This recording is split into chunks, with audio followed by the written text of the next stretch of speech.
Do you ever get those days where you think, uh-oh, gonna have the same thing again, I can't handle it, another day, the same problems, the same people annoying me, the work, I can't handle it, over and over, it keeps happening. Well, today I'm gonna let you into how your thoughts affect you and how by changing your thoughts can make a huge impact on the outcome. Before we dive into the main part of the video, please, if you've subscribed, I appreciate it and thank you very much. And if you haven't, please subscribe, and I always love and look forward to reading the comments down below.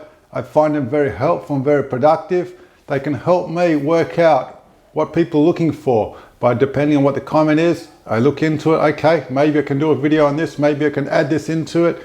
It's really helpful. I appreciate all the comments and all the effort you go in, and I really appreciate you spending the time watching them to the end. Well, today's topic is about your thoughts and understanding that yes, we do have choices with our thoughts. And I've had many clients say, I can't help it, I get stuck. It just never changes. The same things keep happening over and over again. I get them almost on a weekly basis, and I almost waiting for them. I enjoy them a lot. It's like nothing feels better than how to help somebody out, make them enjoy their life a lot more. They can feel free. Well, the main trigger part of it is our subconscious thoughts. These are thoughts that are built up as a baby, as we grow up in our life. We just take them on without realizing. Sometimes they can be called a mechanism to protect ourselves. But it's like, people tell me, I need to put a wall up to protect myself. Well, if there's a wall there and you're there, then what's happening? Are you protecting yourself or are you stuck with yourself? If your wall's down, what have you got? A lot of openness to make choices. But if you stick yourself in a cage or in a wall, now you can't go anywhere. The only one you're not really protecting yourself, the only one that you're going to get stuck with is yourself.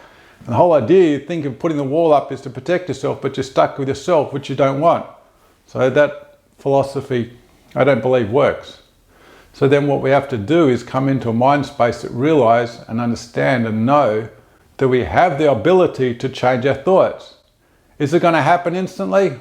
May do, may not as well. But is it relevant?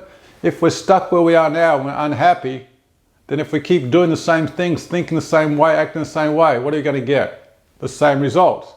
And if you're unhappy with those results and you have to spend time, well then that means you're progressing towards your goal. But if you keep going back to the old habit, you're going to get the same results. So understand, it's a little key part, understand it's a journey. Instead of saying, I'm here now, I want to go there, it's like, okay, I'm going to make a cake. I'm going to buy all the ingredients and then expect in 5 minutes it's going to be ready. Well, how's it going to be ready unless you mix the ingredients up and you bake it and you cook it and all the other parts that go through it? Well, unless you do the process, you're going to end up with what? You got raw ingredients and expect it to be finished, you're going to end up with the same thing as the beginning.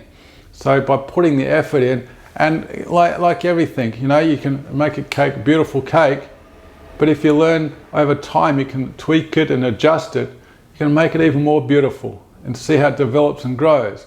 Like a plant, you put the seed in the ground, you send it love, you send it water, you send it fertilizer, it can flourish to such a most beautiful thing. So if we look at that with our thoughts, when we feed our thoughts positivity, it can grow and flourish.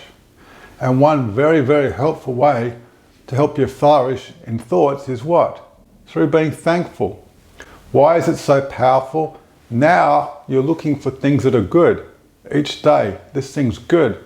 So now you're slowly getting a change in your thought to what you do want. So if we're starting to change our thoughts on what we do want, what can happen? We can start attracting what we do want in. So when those old patterns come back in, they're not going to register as strong because now you're more dominant on what you do want. Okay, they can come in, fine, come back to center, realign yourself and go back to focusing on what you do want. Will it happen instantly? Once again, it's a process. You don't just have the ingredients and end up with a cake, you've got to make it. But you can say to me, well, I can just buy an instant cake. That's fine, but guess what? The money had to come somewhere, so there's a process to get the money. Or you have to drive to the store or whatever it may be. You got to drive to the store, then you've got to come back. Whatever part of it is, there's some sort of effort, and part of it is a journey.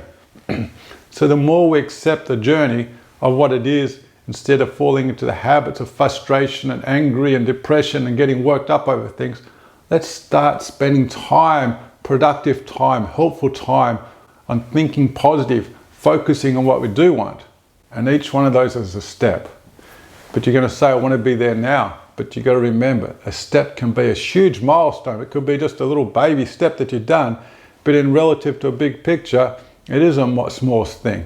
But in relativity where you are now, it can feel like a huge step and can be very, very productive. So instead of getting worked up, I've got to get to here, be happy once again. Be thankful for where you are now. You're progressing.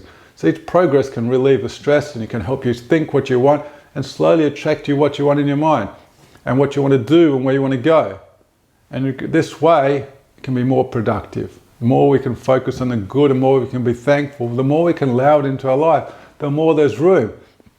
It's like a vessel that if it's full of what you don't want, full of the thoughts you don't want, then what else can you put in there? Well, now start filling it up and making room for what we do want in there. And remember, please, don't be hard on yourself if it doesn't work out. It's part of the journey. It's part of the discovery. So if we look at it as a test, well, we've got to remember a test has an answer. And if a test is so hard that we can't do it, it's not really a test, is it? It means you're going to fail. So what's the point of having a test if your only conclusion is failure? But what we're going to do is develop ourselves, grow, look in knowledge, change things to work our way to be ready for the test. And and it slowly grows. And it becomes such a beautiful process of finding goodness. It can open your eyes up to such amazingness out there. There's so many wonderful opportunities out there. Summarize it up. When we are conscious and being present in a calm way, we can choose our own thoughts. And we can override those nagging thoughts in the back. Focus on what you do want. Don't fight them, because they're there for a long time. Something that's been there for a long time is generally more dominant. So let's just slowly work towards the thoughts that we do want and put them in there. This way we can attract more of what we want in our life. One last part is please check down below for when the latest course is. The course is an online course. You can do it in the convenience of your home, which is very helpful right now. It also has an online forum so you can ask questions. You can be involved with other people with like-minded, ask them questions there, see how they're growing. You've got the support of me. You can ask the questions, learn and grow on the way. This is a very vital part. It's live, so you get the live feedback and you get to share with others and hear other people's results.